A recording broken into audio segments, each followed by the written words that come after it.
Дискомфорт. Сегодняшняя тема — покраснение глаз после процедуры наращивания ресниц.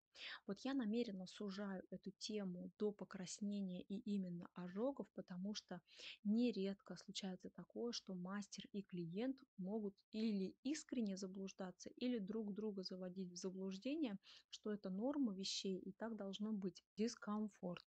Количество мастеров, говорящих об этой теме или наоборот ее замалчивающих, оно с каждым годом не уменьшается. Дискомфорт. Это проблема, ну, не хочу сказать, что набирает обороты, но она имеет место быть, нужно ее до конца все-таки понять, что здесь происходит.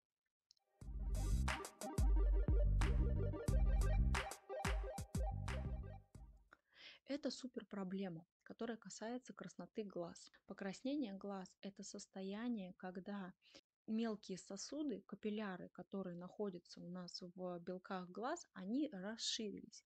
И причинами могут служить очень много факторов. Например, усталость глаз, которая спровоцирована долгим сидением в наших любимых телефончиках, в компьютерах или, например, из-за освещения, на что, кстати, мастерам стоит обратить свое пристальное внимание. От освещения тоже многое зависит, так как мы все-таки мастера работаем постоянно с мелкими деталями, и для нас свет очень важен. Внешнее физическое воздействие, что-то в глаз попало, например, после бассейна, после бани может быть тоже такое, или какой-то дым даже попал в глаз. Чрезмерные физические нагрузки, когда вы, ну, в зале, например, перетрудились, это тоже может быть причиной покраснения глаз. Следующий момент — это заболевание. Любого рода воспаление, простуда, разного рода инфекции, обострение хронических заболеваний, побочное действие от лекарств или врожденная особенность, когда сосуды просто слабые. И все вышеперечисленные симптомы меня вообще мало волнуют, потому что каждый все-таки вправе выбирать свой ритм жизни, свой стиль жизни самостоятельно, а заболеваниями занимается, собственно, врач. Но следующие три симптома, они непосредственно находятся в поле моего зрения, и вот это меня интересует как раз-таки очень сильно. Первое — это аллергическая реакция. Второе — это травматизация от патчей для наращивания ресниц. И третье — это ожоги. Но давайте здесь по порядку. Начнем с аллергии. Аллергия... Заебали. Но давайте по порядку начнем с аллергии. Аллергия — это такое заболевание, которое вызвано нежелательной и вот какой-то неожиданной реакцией иммунной нашей системы на какой-то определенный раздражитель, который в принципе в обычной жизни, ну, как бы не должен никак наносить никакой вред здоровью и никакое воздействие на нас не должен оказывать. Это, например, продукты питания, какие-то химические вещества, лекарства, пыльца растений, там, укусы насекомых и тому подобное. И аллергическая реакция может вызывать ряд различных симптомов. Сыпь и чесотку, если это есть контакт с кожей. Боль в животе, если это связано с продуктами питания. Приступы астмы, если дело касается дыхательных путей. А также насморк, там, слезотечение, отеки, краснота, анафилактический шок. Важно знать, что аллергическая реакция, она возникает при любом, даже совсем минимальном количестве аллергена. И она проявляется, ну, достаточно быстро, то есть в зависимости от типа аллергена это может быть от нескольких минут до нескольких часов. И самое главное, что нужно здесь понимать, устранить любую аллергическую реакцию нужно лишь убрав аллерген, убрав раздражитель. Так вот, возвращаюсь к ресницам. При контакте с этим аллергеном наш организм дает общую реакцию, общий ответ симптомами. Это слезотечение, зуд, отек, не знаю, покраснение как раз-таки. И на обоих глазах одновременно это очень важно понимать, потому что если на одном глазу, например, отек или краснота есть в какой-то определенной зоне, то, скорее всего, это с аллергией ничего общего не имеет. Есть неочевидный тест, который можно применять в том случае, когда клиент говорит, что у него есть аллергическая реакция на ресницы, и, как правило, просит там применения каких-то гипоаллергенных средств и препаратов. И часто, когда из симптомов только краснота и нету ничего больше, то важно понять, все-таки аллергия это или нет, потому что сама по себе краснота глаз, она не является аллергической реакцией. Такой вопрос, который я сейчас озвучу, он не является, конечно, прям гарантированным стопроцентным тестом на то, есть ли аллергия у клиента. Как бы понятное дело, что только при личном осмотре можно понять, что происходит на самом деле, но как вариант такого дистанционного диагностирования он вполне рабочий.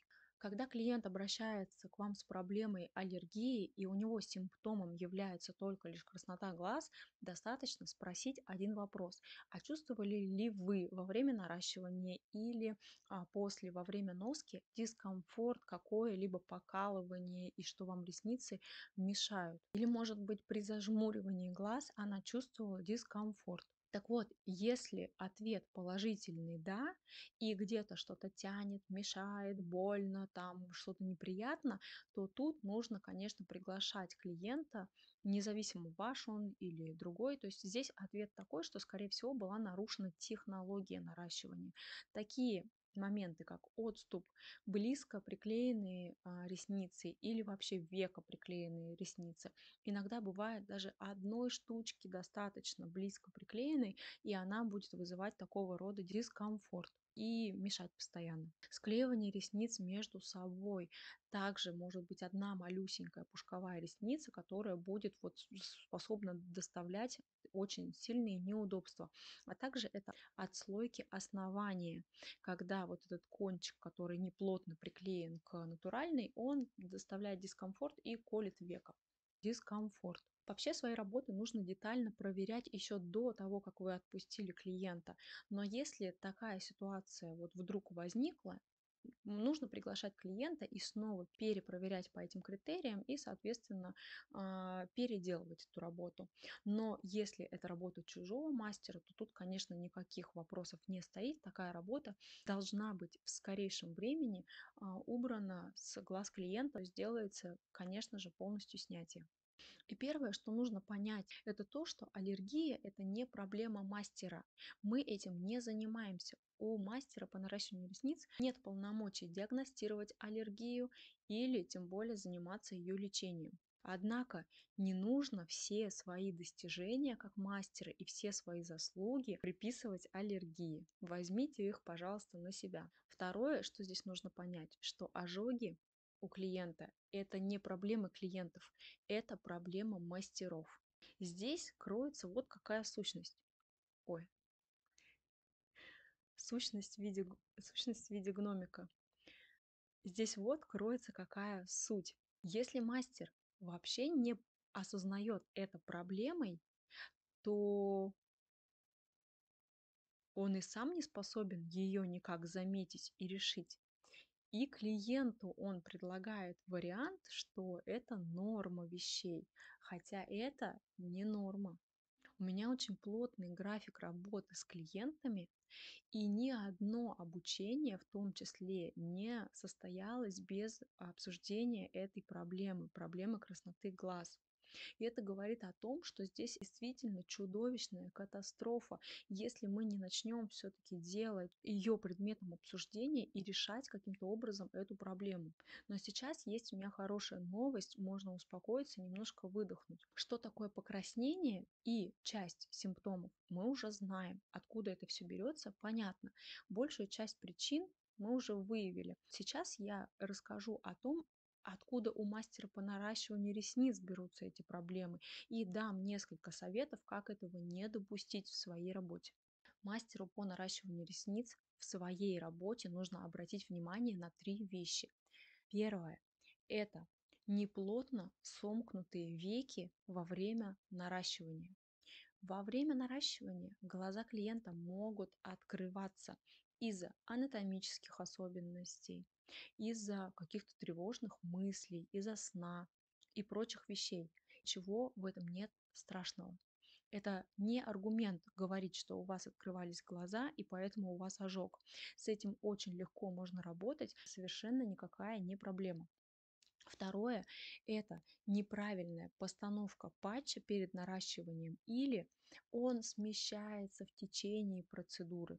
Третье– это чрезмерное натяжение верхнего века или давление пинцетом на кожу клиента или на патч. В этих условиях происходит повреждение глаз от подушечек, ожог может быть от испарения клея и также от препаратов любых, которые мы используем.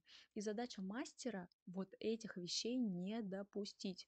В первый случай, когда анатомические глаза открываются или по любым совершенно другим причинам.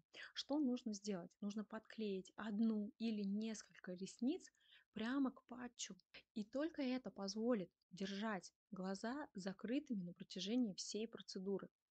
Важно понимать, что при расслабленном состоянии клиента это вообще не приносит никакого дискомфорта. Дискомфорт. И вы можете спокойно работать с закрытым полностью глазом. Во втором случае на протяжении всей процедуры нужно следить, чтобы подушечка стояла правильно и не смещалась в какую-либо сторону, не упиралась в верхнее веко. И если это произошло, не жалеть своего времени, а переделать работу. То есть рабочую зону свою переподготовить, снять полностью патчи, снять все натяжение и переклеить все заново. Обычно мастера этим моментом пренебрегают и продолжают работать в неудобных для себя условиях. Неудобно клиенту, неудобно им, но работа продолжается, и из-за этого обе стороны испытывают дискомфорт, и таким образом появляются ожоги у клиента. В третьем случае нужно перемещать пластырь на ту рабочую зону, где вы сейчас производите наращивание ресниц. И следить, чтобы века, а вслед за ним и ресницы не меняли своего положения и глаз не приоткрывался, в том числе от касания кожи инструментом. Во всех описанных ситуациях имеет место работать с глазами по очереди. Можно даже устанавливать патч сначала на один глаз и полностью после его завершения приклеивать патч на второй, а не заранее. Таким образом, полностью проработав одну часть, вы потом спокойно приступаете к другой. Второй глаз будет находиться в спокойном положении без каких-то раздражительных испарений клея или патча. Эти методы– это всего лишь три основные проблемы, с которыми сталкивается мастер. Они настолько простые, и решение их лежит на поверхности. Не понимаю ни я, ни клиенты, которые сталкивались раньше с этим, для нас это загадка, почему нельзя использовать эти простые методы для того, чтобы обезопасить клиента от ожогов. Еще раз, ожоги– это проблема мастеров, а не клиентов. Вывод из сегодняшнего видео очень простой. Усталость разного рода и симптомы сухого глаза никто не отменял ни у мастера, ни у клиента, поэтому имеет место умеренная физическая активность, прогулки на свежем воздухе, перерывы, своевременный отдых и, конечно же, периодический отказ от мобильных устройств. Все это поможет снять напряжение с глаз.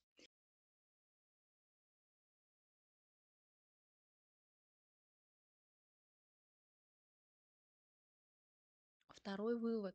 При возникновении реальной аллергической реакции со всеми сопутствующими симптомами обязательно нужно избавиться от аллергена, в частности от наращивания ресниц, и срочно обратиться к врачу за лечением. Третий вывод касается непосредственно мастеров. Плотно сомкнутые веки на протяжении всей процедуры и отсутствие контакта препаратов, материалов и инструментов с глазами.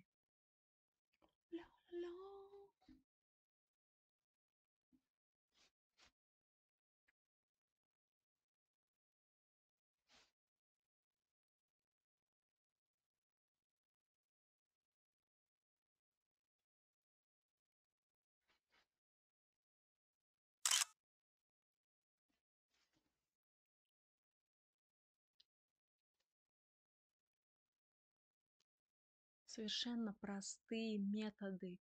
Они просто никакие, не уникальные, не потрясающие, не шокирующие. Это просто повседневная моя такая работа, которая позволяет вообще практически все-таки делаю, да, малюсенький шанс на то, что это может быть. Но в большинстве своем случаев такие варианты вообще исключены. Воспользуйтесь, пожалуйста, этими советами и исключите из своей каждодневной практики случаи с краснотой глаз, с ожогами и с повреждениями глаз от патчей. Потому что реальные аллергические реакции действительно встречаются очень редко. На моей практике это буквально на пальцах вот 2 рук, наверное, пересчитать даже не смогу. Не смогу в смысле, потому что слишком их мало. Вот пальцев одной руки, пожалуй, будет достаточно, чтобы их перечислить.